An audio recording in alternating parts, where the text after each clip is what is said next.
na alipanda vizuri na akajaza shamba yake yote. Hata kama ni moyo wake alijaza wote, kama ni mwili wake alijaza wote. But difference ilikuja wakati alienda kulala. Na hapo ndipo ningetaka mshike.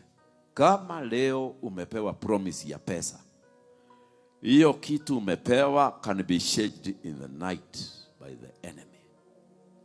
Kama wewe ni msishana umeuliswa na mtu amekuposa kuoe, in the night it can be reversed. Kama kuna pesa unatarajia uende ulale, they can reverse it in the night. That is why this week tutaangalia mambo ya usiku sana.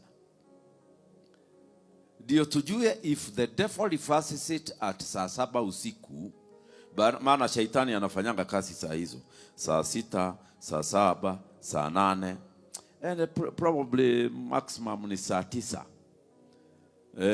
ama saa 10 hapo. And you wake up, then you can reverse these things immediately. If you don't reverse them, sasa ile maneno yote ulikuwa umefanya ya gano ya jana itakuwa reversed.